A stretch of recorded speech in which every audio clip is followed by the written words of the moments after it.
अस्सलाम वालेकुम नाजरीन, आज के सच के साथ मैं हूं वसीम अब्बासी हस्ब ममूल। आज भी हम आपको दो खबरों के हवाले से बताएंगे। एक फैक्ट चेक है और एक बड़ी दिलचस्प खबर है। पहली बात जो है वो अफ़गान ट्रांजिट ट्रेड के हवाले से है कि पाकिस्तान ने 212 अशिया पर पाबंदी लगाई है। पाकिस्तानियों की ज़िंदगी पर क्या असर पड़ेगा और कितना बड़ा ये मैयर है, पाकिस्तान की मईशत को कैसे ये रिवाइव कर सकता है, मैं आपको बताऊंगा। दूसरा आपको बताएंगे कि ये कल से खबर फैली है जिससे बहुत तशवीश फैल रही है कि पाकिस्तान में जो बैंकों में डिपॉजिट होता है 5 लाख रुपए तक के डिपॉजिट महफूज है, उससे ज़्यादा का महफूज नहीं है। यानी कि अगर आपने 5 लाख से ज़्यादा रकम रखी हुई है बैंक में तो उसकी हिफाजत का कोई बंदोबस्त नहीं है और वो किसी वक्त भी आप लूज़ कर सकते हैं। ये खबर चली थी जिस पर मैं आपको फैक्ट चेक बताऊंगा कि हक़ाइक़ क्या हैं। तो सबसे पहले तो अफ़गान ट्रांजिट ट्रेड के हवाले से मैं आपको बताऊं कि जिस तरह के मैयर्स हो रहे हैं, आपको पता है अफ़गान बाशिंदों के ख़िलाफ़, गैर कानूनी अफ़गान बाशिंदों के खिलाफ बहुत बड़ा क्रैकडाउन हो ही रहा है और शुरू हो गई हैं एक्टिविटीज़। आज भी, कल भी हो रही थी और पुलिस ने मुख्तलिफ़ जगहों पर डाटा भी कलेक्ट किया है और कुछ लोगों को पकड़ा भी है। इस्लामाबाद पुलिस ने भी पकड़ा है, पेशावर, कराची में भी यही पकड़ दकड़ हो रही है, बिजनेसेस को बंद किया जा रहा है। लेकिन उसके साथ जो एक बहुत इंपॉर्टेंट और अहम चीज़ हो रही है जिसको सारे लोग अप्रिशिएट भी कर रहे हैं वो है Afghan transit trade. Afghan transit trade मैं आपको बताऊंगा कि क्या है और अफ़गान ट्रांजिट ट्रेड के ज़रिए पाकिस्तान ने अब उसको टाइटन अप किया है। ये क्या चीज़ होती है जी अफ़गान ट्रांजिट ट्रेड? पहले मैं आपको बताऊं, अफ़गान ट्रांजिट ट्रेड ये है कि पाकिस्तान अफ़गानिस्तान को अपनी ज़मीन इस्तेमाल करने देता है। क्योंकि अफ़गानिस्तान के साथ कोई समंदर नहीं जुड़ता, ये लैंड लॉक कंट्री है, तो दुनिया के कवानीन के तहत जो साथ के पड़ोसी ममालिक होते हैं वो एक्सेस देते हैं कि यार समंदर से जो सामान आ रहा है पोर्ट के ज़रिए, उस अपने मुल्क की तो पोर्ट है नहीं, तो आप अपनी पोर्ट के ज़रिए उसको एक्सेस दें और वो गुजर जाए। तो पाकिस्तान ने अफ़गानिस्तान को उसी कवानीन के तहत एक्सेस दे रखी थी और हमेशा से है कि पाकिस्तान दुनिया भर से अफ़गानिस्तान में इंपोर्ट होने वाली हर चीज़ पाकिस्तान के रास्ते से गुजर के जाती है और पाकिस्तान उस पर 1 रुपया भी टैक्स नहीं लेता और वो कवानीन के तहत भी है। और उसके अलावा जो पाकिस्तान से एक्सपोर्ट अफ़गानिस्तान जाती हैं उस पर भी कोई ड्यूटी नहीं आयद होती रही। तो अब जो है वो इस पर बहुत ज़्यादा नुकसान पाकिस्तान को हुआ है। पाकिस्तान में FBI ने एक रिपोर्ट भी बनाई थी, वो आज से चंद साल कबल उस पर लोग बैठे रहे, 8 साल वो रिपोर्ट पड़ी रही, उस पर किसी ने एक्शन नहीं लिया। लेकिन अब एक्शन हो रहा है और मेरे ख्याल में ये बहुत अच्छा हो रहा है। उसमें यह था कि जो अफ़गानिस्तान में चीज़ें इंपोर्ट होती हैं वो असल में कहाँ जाती हैं? अफ़गानिस्तान में नहीं जाती नाजरीन, वो उनमें से बहुत सारी पाकिस्तान की मार्केट में वापस आती हैं और पाकिस्तान की मार्केट में वापस ऐसे आती हैं कि उन पर कोई टैक्स पाकिस्तान की गवर्नमेंट को नहीं मिलता। अदरवाइज़ अगर आईफोन आप अमेरिका से पाकिस्तान इंपोर्ट कर रहे हैं तो इंपोर्ट ड्यूटी उस पर लगेगी, वो इंपोर्ट ड्यूटी पाकिस्तान के कौमी ख़जाने में जाएगी। लेकिन वही आईफोन अगर अफ़गानिस्तान के लिए पाकिस्तान में इंपोर्ट हो रहा है तो उस पर कोई इंपोर्ट ड्यूटी नहीं लगेगी। लेकिन खदशा है और गालिब गुमान है कि वही आईफोन वापस कराची आ जाएगा अफ़गानिस्तान से और वो पाकिस्तान में बिकेगा और पाकिस्तान की नेशनल एक्सचेकर को यानी कौमी ख़जाने को नुकसान होगा। तो ऐसा बहुत सारी मसालों से भी हुआ है। आपको मैं बताऊं कि गुज़श्ता से पिछला माली साल यानी 2021-22 का माली साल है, वहाँ पर अफ़गानिस्तान की ट्रांजिट ट्रेड का जो टोटल वॉल्यूम था वो 4 अरब 1 करोड़ के करीब था। उस यानी 4 अरब 1 करोड़ रुपए की इंपोर्ट्स की दुनिया भर से अफ़गानिस्तान ने चीज़ें। उसके अगले साल यानी कि पिछले माली साल अफ़गानिस्तान ने 6 अरब कुछ और 70 करोड़ के करीब की चीज़ें दुनिया से इंपोर्ट की। यानी एक साल जो इंपोर्ट की अफ़गानिस्तान ने वो 4 अरब 1 करोड़ है, दूसरे साल 6 अरब 70 करोड़ के करीब है। और ये डिस्पैरिटी कितनी हो गई, यानी एक साल के अंदर अंदर 2.5 अरब से भी ज़्यादा, 2.5 अरब डॉलर, रुपए नहीं, 2.5 अरब डॉलर से भी ज़्यादा की एक्सपोर्ट कैसे अफ़गानिस्तान की बढ़ गई।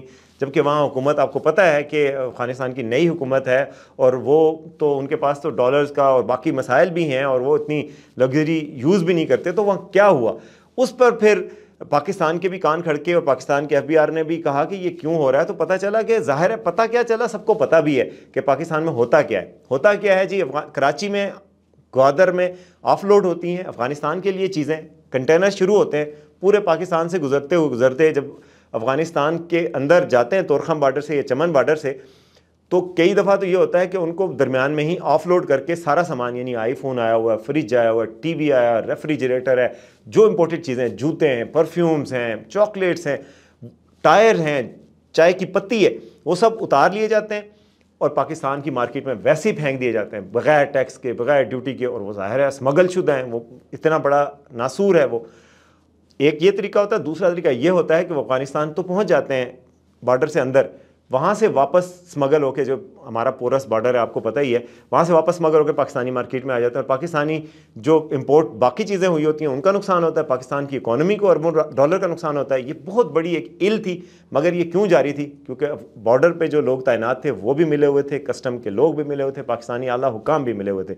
लेकिन अब चूँकि स्टेट ने, रियासत ने तहैया किया है, तो अब कहा गया कि बॉर्डर पे जो अगर कोई फौजी एहलकार मुलव्वस होगा तो उसका कोर्ट मार्शल होगा। जो सिविल एहलकार हैं वो तो वैसे ही यरक गए और उनके खिलाफ भी ज़ाहिर एक्शन होगा। और जो चेक पोस्ट या चौकियाँ जो बनेंगी या जो वहाँ पे बॉर्डर पे होंगी वो कस्टम की भी होगी, कस्टम, FBI, आर्मी, जो बॉर्डर की सिक्योरिटी फोर्स है, वो ये सब मिलकर वहाँ पे इकट्ठे चौकी होगी। उसमें कम चांसेस होते हैं करप्शन के, और फिर ये कि वो वहाँ पर स्ट्रिंजेंट मेजर्स भी होंगे। तो अब ये चीज़ रोकी जा रही है, क्योंकि आप नाज़रीन, बहुत दिलचस्पी की बात है कि अफ़गानिस्तान में पाकिस्तान से 10 गुना कम टायरों की डिमांड है, लेकिन पाकिस्तान से तकरीबन 1-2 गुना कम टायर वहाँ आते हैं, 2-3 गुना कम। क्यों? बाकी किधर जाते हैं? बाकी पाकिस्तान की मार्केट में आते हैं। अफ़गानिस्तान में चाय कोई पीता नहीं है, मतलब 5-10% से ज़्यादा लोग नहीं पीते। वो भी वही लोग हैं जो यहाँ से पाकिस्तान से चाय की लत लगवा के गए। तो अफ़गानिस्तान चाय की इतनी सारी अरबों की इम्पोर्ट क्यों कर रहा है? वो सारी पाकिस्तान में आती है, वही पत्ती जो बाहर से इंपोर्ट होकर आती है वो पाकिस्तान की मार्केट में आती है। इस तरह की कई चीज़ें, चॉकलेट्स हैं, अफ़गान हुकाम ने मिलकर पाकिस्तानी हुकाम से को बताया कि ये चीज़ें तो हमें चाहिए ही नहीं है। फिर पाकिस्तान ने फैसला किया कि 212 ऐसी चीज़ें जिसमें चॉकलेट्स हैं, टायर हैं, चाय की पत्ती है, ये चीज़ें पाकिस्तान भेजेगा ही नहीं अफ़गानिस्तान, और अफ़गानिस्तान को इंपोर्ट ही नहीं करने दी जाएंगी। मतलब ये कि अगर कोई ट्रक, अभी कराची में कोई कंटेनर वगैरह हैं, वो तो आप ऑफलोड कर लें और पहुंच जाएंगे, लेकिन आप आज के बाद इन पर पाबंदी होगी। उसके अलावा 10% ड्यूटी भी लगाएगी पाकिस्तान की गवर्नमेंट, उस पर टैक्स लेगी, 10% डेवलपमेंट चार्जेस लेगी, जो कि अफ़गानिस्तान में जो भी ट्रांजिट ट्रेड का माल जाएगा, ताकि कम अज़ कम ये वाली बात तो ख़त्म हो ना कि पाकिस्तान की मईशत को का खून चूसे। कुछ एहलकार तो हमारे अमीर हो जाएं, कुछ करप्ट ऑफिसर्स तो अमीर हो जाएं, लेकिन पाकिस्तान की मईशत का भट्टा बैठ जाए। ये बहुत अच्छा इकदाम हुआ है और इससे अब उम्मीद की जा रही है कि मईशत सुधरने की कोशिश शुरू हो जाएगी। ज़ाहिर है इसमें और भी मैयर हो रहे हैं स्मगलिंग के खिलाफ। आपको पता है ईरान से जो तेल आ रहा है उसकी भी स्मगलिंग रोकी जा रही है, बहुत सख्ती हो रही है। वो भी मैंने आपको पहले व्लॉग में बताया था कि $2 अरब का सालाना तेल आता है अफगानिस्तान, ईरान से पाकिस्तान स्मगल होकर। तो ईरान की अथॉरिटीज़ को पाकिस्तान ने मैसेज दिया है और बताया है कि हम इसको भी ख़त्म कर रहे हैं। वो भी ख़त्म होगा। डॉलर का आपको पता है वो ठीक हो रहा है। तो ये जो एक मैयर है, इसको बड़ा खुशाइन करार दे रहे हैं जो भी इकोनॉमिस्ट हैं कि ये अफगान ट्रांजिट ट्रेड के हवाले से जो पाकिस्तान ने अब इकदाम लिया है, पहली बार लिया है, कितने अरसे के बाद, सालों FBI की रिपोर्ट पे बैठने के बाद लिया है, वो बहुत अच्छा इकदाम है और उससे उम्मीद की जा रही है कि पाकिस्तान की मईशत बहाली की तरफ आहिस्ता आहिस्ता आएगी। एक तो ये मैयर था, एक तो ये मैंने आपको खबर बतानी थी। दूसरी खबर जी कल से चल रही थी, ये बहुत चली है, बहुत वायरल हो गई। मैंने आपसे वादा किया था मैं फैक्ट चेक करूंगा, आपको सच आपके सामने लेकर आऊँगा। वो खबर ये थी कि जी पाकिस्तान के जो बैंक्स हैं उनमें आपकी कितनी रकम महफूज है और रकम कितनी महफूज है। तो जनाब रकम का ये बयान आया तो अखबारात में, कुछ मीडिया में ये तासुर आया कि शायद 5 लाख रुपए तक तो आपकी रकम महफूज है, उससे ऊपर की सारी रकम गैर महफूज है बैंकों में। बैंक दिवालिया होने की सूरत में आपको 5 लाख मिल सकते हैं, उसके ऊपर कोई रकम नहीं मिलेगी। ये खबर फैली जंगल की आग की तरह और ये ज़ाहिर है गलत अंदाज से आई है, डिस इन्फॉर्मेशन और मिस इन्फॉर्मेशन की कैटेगरी में आती है। तो फिर स्टेट बैंक को भी वजाहत जारी करनी पड़ी और बाकी भी। तो असल सूरत हाल ये है कि पाकिस्तान के बैंकों में ये बात सही है कि 5 लाख तक को इंश्योरेंस ऐसी होती है कि स्टेट बैंक का ही अपना एक इदारा है जो आपको 5 लाख रुपए तक की वापस देता है रकम अगर कोई बैंक दिवालिया हो जाए। लेकिन कौन सा बैंक दिवालिया हो रहा है पाकिस्तान में? गुज़श्ता सालों में कोई बैंक दिवालिया नहीं हुआ। पाकिस्तान में बैंकिंग सेक्टर बहुत मजबूत है। आज स्टेट बैंक ने इसको वाजे भी किया कि ऐसी कोई बात नहीं है, ना किसी के पैसे महफूज हैं। खुदा न खास्ता अगर आपके 15-20 लाख 1 करोड़ रुपए बैंक में जमा है तो कोई ख़तरा नहीं है। जब सालों से कोई ख़तरा नहीं, अशरों से कोई ख़तरा नहीं, तो अब भी कोई ख़तरा नहीं है। ये सिर्फ एक थ्योरेटिकल बात है जो डिप्टी गवर्नर स्टेट बैंक ने कल पार्लियामेंट की कायमा कमेटी में आके कह दी। हालांकि मुंह खोलते हुए भी और ये बताते हुए भी उनको भी एहतियात करनी चाहिए कि पाकिस्तान की मईशत पर इस तरह की मिस इन्फॉर्मेशन का असर पड़ सकता है। तो ऐसी कोई बात नहीं। स्टेट बैंक ने वाजे किया है कि ये जो बात है कि 5 लाख से ज़्यादा की रकम के हवाले से, इसमें आपको डरने और घबराने की कोई बात नहीं। पाकिस्तान की मईशत या बैंक कहीं नहीं जा रहे, आपकी रकम महफूज है। और ये खबर इसलिए भी बहुत अफसोसनाक और दहशतनाक किस्म की थी कि पाकिस्तान में पहले डिजिटल इकॉनमी नहीं है। लोगों ने संदूकों में पैसे रखे हुए हैं, पता नहीं किसी दोस्त के पास रखे हुए हैं, दुकानों के दराजों में रखे हुए हैं। तो ये चीज़ तो पाकिस्तान ख़त्म करना चाह रहा है। यही वजह है कि अगर आप आजकल रेस्टोरेंट्स में जाएं तो आपको कहते हैं कार्ड पे पेमेंट करनी है या कैश पे। कार्ड पे करनी है तो 5% टैक्स लगेगा, कैश पे करनी है तो 15% लगेगा। तो पाकिस्तान तो चाहता है कि डिजिटल बैंकिंग को प्रमोट हो, लोगों के सारे पैसे बैंकों में, बैंकों से यूज़ हो, यानी कि ये जो कागज़ की मनी है ये ख़त्म हो और पेपर मनी और प्लास्टिक मनी प्रमोट हो। अगर जो लोग अमेरिका में गए हैं, जो रहते हैं, मैं भी वहाँ रहा हूँ, तो वहाँ पर तो आप एक 4 आने की चीज़ भी लेते हैं ना, मतलब 50 सेंट की चीज़ भी, तो आप कार्ड देते हैं, कार्ड एक्सेप्ट होता है, आप कार्ड से करते हैं, मतलब आप महीनों महीनों डॉलर की शक्ल नहीं देखते वहाँ पर।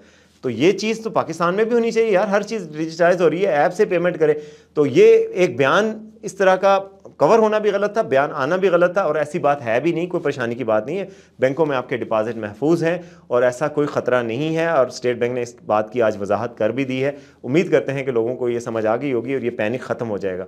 तो और हमें भी रिपोर्ट करते हुए सहाफ़ियों को भी इसका एहतियात करनी चाहिए कि किसी चीज़ की इम्प्लीकेशंस क्या होती हैं। ये ख़बर हम तो दे देते हैं और ब्रेकिंग न्यूज़ चला देते हैं, लेकिन बाद में उसके असरात क्या होते हैं, मुल्क की मईशत पे, आम लोगों पर क्या असरात होते हैं, इस चीज़ का हमें ख्याल रखना चाहिए। तो आज की 2 खबरें आपके साथ पेश कर दी, अब तक के लिए इतना ही। देखते रहिए आज का सच।